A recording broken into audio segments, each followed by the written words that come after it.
Hey everybody, welcome back to The Sauce. I'm thrilled to be joined by Matt and Slash from Velvet Revolver. Thanks so much for being here, guys. Hey, thanks for having us. Literally just bolted right in. Yeah. And you're kind of late because you're where, like guitar and drum store? No, actually, to be totally honest, we were doing something else elsewhere. Oh, okay. Not guitar and drum store. All right, tell Pinfield I said hi. Okay. Okay. There you go. All right, let's talk about He's a good guy. Oh, he's a great dude. I love Matt. Let's talk about the new record, Libertad, Spanish for Liberty. You guys big Spanish speakers? Oh, actually, I'm married to a Cuban lady. That's for me. So you got to be. I speak a little Spanish, but yeah. Very cool. There's a story behind all that. What's the story then? Well, okay. Originally, what happened was, I'm not sure in which order. There was a coin, right? That I showed. I think Scott had come up with the name Libertad, and I thought for sure it was based off of Duff's T-shirt, where he had it on a T-shirt. Yeah. And then I thought, oh, that's cool. You know, not wanting to spend too much time deliberating over small details like album cover, album titles, and all that. So that stuck for a minute, and then I found this coin from Chile that had this image of this woman with her arms straightened up in the air and like these tits and her head thrown back and these angel wings, and underneath it said Libertad. It's sort of like we have President Washington on the quarter kind of deal, and it says Liberty, same kind of deal. Anyway, and I thought without the boobs. Well, yeah, well, they're a lot more liberated in other countries. No pun intended. Anyway, so it seemed like a strong image, and it just stuck. And that was like 2 years ago, and we never actually stopped to think of anything else. And as we got further and further into the record, it seemed just more and more significant as to what the record was about, and especially with everything else going on in the world in general, it just seemed poignant. That's very cool. Thank you for enlightening us on that. Now, Contraband debuted at #1, and do you have expectations for Libertad, or are you guys just kind of done with the whole critical acclaim kind of thing and just make music because you want to? You know, I mean, Slash and myself and Scott and Duff and Dave, I mean, we never go into making a record trying to be, like, you know, commercial. We never even spoke about it. I don't think we've ever had a conversation about, like, making a hit single, you know. We're not those kind of musicians, so as far as critical acclaim, that's always nice, I guess, you know. This record came very organically.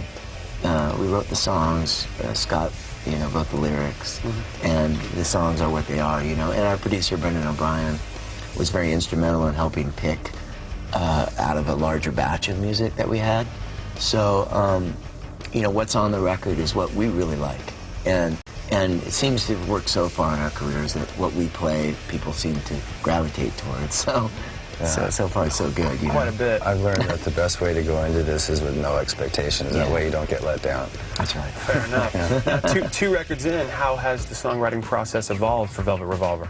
I don't know, the process itself didn't really evolve much. I think the most apparent thing that happened was that we just became a lot more comfortable with each other as a band, because when we jumped into this thing, it all happened really quickly, you know. And when we actually, you know, made the Contraband record, I mean, we all know each other, but as a band, we hadn't really been around that long, and so we just headed out on the road, and we did that for like 19 months, and we had some turbulent times and ups and downs and whatnot, but we went and got ready to do this next record, and I think we only skimmed the surface of what we're capable of doing on the first one, and this time around, we really sort of felt more relaxed, and we started to really play a little bit more to the best of our abilities, and we just had a really good time together, and the addition of Brendan O'Brien, just being able to record us properly, it was just all around a really good time. So it's evolved a lot that way from the last one. I really found that when you make a record, if the vibe's good, it's going to be a really cool record. You know, I mean, I've made other records that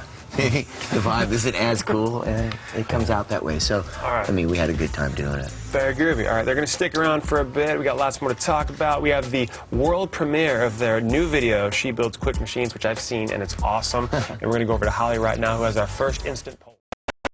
I'm here with a band right now that recently Sammy Hagar introduced as the best rock and roll band left on the planet, Velvet Revolver. That was at the Rock and Roll Hall of Fame. That's induction ceremony. That's a double-edged compliment. He must have been on some tequila that night. No, if you think about it, that's a double-edged compliment. That means, but then you think about how many rock bands that there actually are. And you go, oh, well, maybe that's not so good. No, not in the slightest.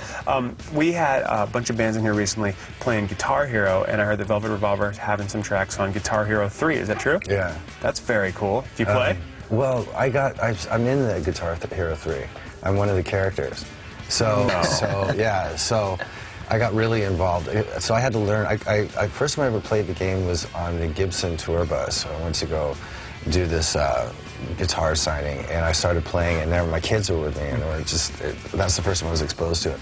Then they came to me and asked me if I wanted to be in their game, and so they sent me my own Guitar Hero, and I hooked it up, and I had to learn the game inside and out, but I became so addicted to it. You know, I mean, really seriously, you know, I've played Freebird at least a dozen times at this point. That's pretty serious, because that's the top. That's some rip and read on the internet, man. You have to go through like 100 songs in the last one, the last concert. You play Freebird. That's when you beat the game. Oh. Anyway, so then we've got She Builds Quick Machines, and I think the other song that's on there is Get Out the Door, but I'm not 100% sure. I'm just enamored by the fact that I'm sitting with Slash, who's like, I'm addicted to Guitar Hero, and I just beat the game and had to play Freebird. No, there's some metal stuff on there, like Megadeth and Sepultura and stuff that is so hard to play on Guitar Hero. You have to sit there and do it over and over and over and over again. But the only way you can get to beat the game is to get through that patch. It's tough. That's incredible. Do you think video games, so many songs are going into video games, like especially the sports games. Do you think this is the new way for bands to get their songs out there? I don't know, because you know, this is the only time that I've ever really been involved in a video game. It seems to me that you have to be established first, then they go after you to put your music into their games. So I don't think it's helping anybody get started. Yeah. All right, now let's talk about the video for She Builds Quick Machines. I've seen it. It's amazing. Now, is it true this was all Scott's vision? No, I think that what happened was everybody got, everyone was hanging out one night, and some idea of a spaghetti western came up, and then I wasn't there at this particular conversation, but when I heard about it, it was all sort of very ambiguous, but it had something to do with cowboys and whatnot. Anyway, and it just started to evolve from there. And we wanted to bring it back after Brokeback Mountain. We wanted to bring it back, you know, Fair enough. More violence. So. More violence, less tongue. Yeah, right. So it became sort of a concept, and then we reached out to a whole bunch of different directors to come up with a treatment sort of along those lines. And it got sort of ridiculous. We didn't get anything that was any good. And we'd actually resigned to the concept of not doing a video, which I thought was huge. I thought, that's great, there's a statement. But there was, wait a minute. There was one treatment that we didn't look at, and Scott had looked at it and showed it to me when I was with him in Vegas.